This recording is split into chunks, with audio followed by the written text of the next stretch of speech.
Collins to the Archaeology of Dark Shadows. Today we're going to be looking at zombies. But before I do that, let's talk for just a minute about the various timelines and storylines on Dark Shadows. Because as we look at the program itself, we have two timelines, the current band of time and then of course parallel time. And then you take the Marilyn Ross book series, and we'll talk about that in a minute. There are a number of different timelines in that. And then you look at the comic book series, and there are multiple different timelines in that. And so, it's just, there's so much to look at and so much to consider in this world that was created by a dream that Dan Curtis had one night in the 1960s.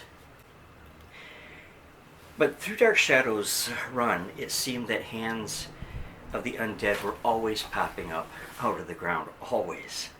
And I remember Quentin Collins in 1897, he took a turn as a zombie and he played the part convincingly. And then there was also the Zomibies that came to destroy Collinwood after Gerard Stiles, possessed by Judah Zachary, dramatically waved that green flag from the tower room of the Great House. Oh, and then there was a professor who stood as a zombie on the Castaway Island. Oh, wait a minute. Forgive me, that last one was from Gilligan's Island, not Dark Shadows. My bad. But there were many others, many others through the various media. I forgot to mention even the comic strips, the Dark Shadows comic strips, which were excellent, but were obviously a whole different timeline than any of the other things that were, any of the other media. As we look at zombies tonight, though, I want to go to the Marilyn Ross book series, in particular a book titled The Curse of Collinwood, and it was a pre-Barnabas storyline, but still it stands as one of the best written books in that series. The two best written books in that series were The Curse of Collinwood and Ross's novelization of the House of Dark Shadows movie. But this book is, in my opinion, superb. When I first bought it at Cunningham's drugstore in Bridgeport, Michigan back in 1968 or 69, I found it truly frightening. But I was only 13 years old and unfortunately afraid of my own shadow at that time. But the book really struck me as an excellent work of horror fiction. Now in the book, the zombies take center stage. They are the stars and their names are Derek and Esther Collins. They became zombies in 1859. Now keep in mind, the stories in the books, as I've said, were in no way the same timeline as the TV show. And again, as we look at the 32 books in the series, the only way that you can explain the many inconsistencies from book to book is to look at them as they are a separate band of time. And so that's what you have to do to reconcile those differences. But the story takes place in the then present 1968 and features many of the characters familiar to us from the show, TV show, including Victoria Winters, Elizabeth Collins Stoddard, Roger Collins, Burke Devlin, Carolyn Stoddard, David Collins, Joe Haskell, Matthew Morgan, familiar to most of us, and many others. We are introduced to some new characters, and one of the outstanding ones in my mind is Mad Amos Martin and the aforementioned Derek and Esther Collins. Before we get too far, just so that everyone knows what a zombie is exactly. And a zombie is either a mythological or a real undead corporeal revenant created through the reanimation of a corpse. Now, many believe the zombie is only a fictional creature of the horror fantasy genre. And on the other hand, there are many people who believe and will swear that they have not only seen them, but also have seen the voodoo ritual that reanimates the corpse. The term zombie comes from Haitian folklore. Accordingly, it is claimed that magic is the most common vehicle used in the process of reanimation. And in fiction it probably is, but in modern fiction, magic has given way to other devices such as radiation, mental disease, parasites, pathogens. These are all things that are looked upon as the cause for becoming a zombie in modern fiction, like The Walking Dead. As stated, The Curse of Collinwood was published in 1968, and it was also that year that George Romero's remarkable film Night of the Living Dead, a zombie epic, was released. Now, in Curse of Collinwood, Victoria has been devastated by the death of her fiance Ernest Collins in an airplane crash in South America. If you're unfamiliar with those first 5 books in the Marilyn Ross series, Ernest Collins was a concert pianist, very accomplished one, toured the world, and he and Victoria were very much in love, and they were to be married.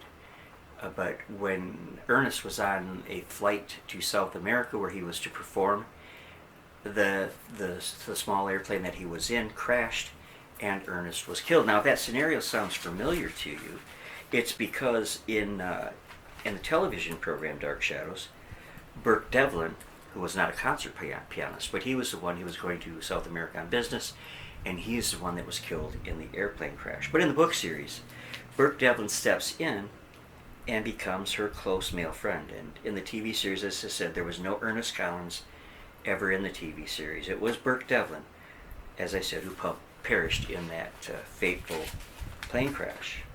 And it was into this time of despair in Victoria's life that Burke introduced her to the paranormal through a man in his 90s, Mad Martin, whose name was actually Amos. In the first 4 books in the series, the paranormal was strongly hinted at, ghosts and things were strongly hinted at, but it seemed that it always came out that there was a logical, plausible explanation for events that had transpired.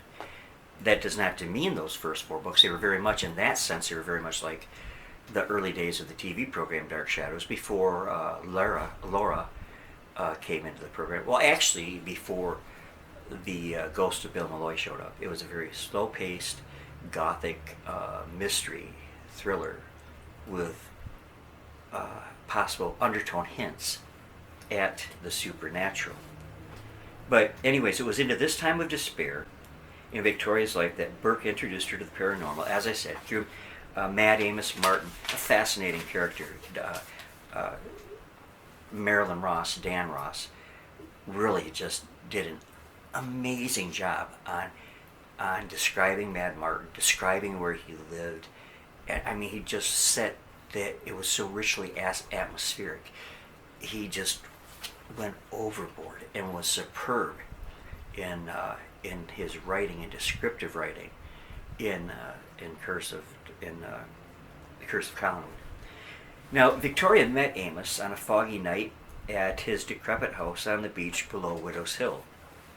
And it was at that meeting that she learned of Derek and Esther, what they had become, and where their remains were laid. And it also set in motion a summer of terror at Collinwood and Collinsport, unlike any that had ever been seen in any of the other media, in my opinion.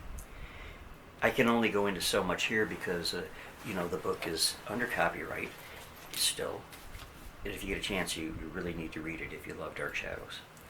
But here's how Derek and Esther became zombies, and it was a great concept, expertly written, as I said. The best Marilyn Dan Ross had done. As the story was told, the events took place in 1859. Derek Collins was 22, and he had his own trade ship, the Mary Dorn. He found there was more money to be had in black gold, that is, the slave trade, and he established a route between Africa and the West Indian Islands, and was indeed making a lot of money off selling human beings. Now, Amos Martin said Collinwood lived under the curse of that human trafficking. Esther Collins was the daughter of one of the island's governors, and she was a decent woman who was sickened, revolted when she found out the truth behind her husband's success. But when confronted, he refused to quit the slave trade, and unable to accept that, Esther enacted a plan. She went to his ship cabin and there shoots Derek through the temple, killing him. She had arranged beforehand to be joined there by a voodoo practitioner, witch doctor, and she instructed him as to how to handle Derek, and the voodoo practitioner prepared Derek's body to be reanimated as a zombie. With that completed, she told the shaman, if you will, that she was going to die and wanted her body prepared the same way so she could join her husband as the Walking Dead. Now, this is the only thing I don't see the sense in. She hated what Derek was doing, but yet she was willing to have him turned into a creature of the undead and herself to join him in the afterlife. So, something about that doesn't ring true to me. You would think that she would have wanted him dead and her to live a normal, productive life. But anyways, with that completed, as I said, she told the shaman that she was going to die and wanted her body prepared the same way so she could join her husband as the Walking Dead. And then, in a dramatic scene, she shot herself through the heart, died, and was prepared as Derek was. This is really funny. If you could see around me, I have my black cat Star over here watching, my black cat Comet over here watching, and Charlie still laying up on my records over there watching. Of course, Charlie's the director. At any rate, Esther's father had them put into mahogany coffins, ornate mahogany coffins, and these then were encased in oak cases. And they were sent to Collinwood, where they were interred in an ornate tomb on a small family cemetery behind Collinwood. I don't know if that would be Eagles Hill or what, but it was a small family cemetery. And the only way they could ever be released from those coffins was if those coffins were hit by a shaft of moonlight.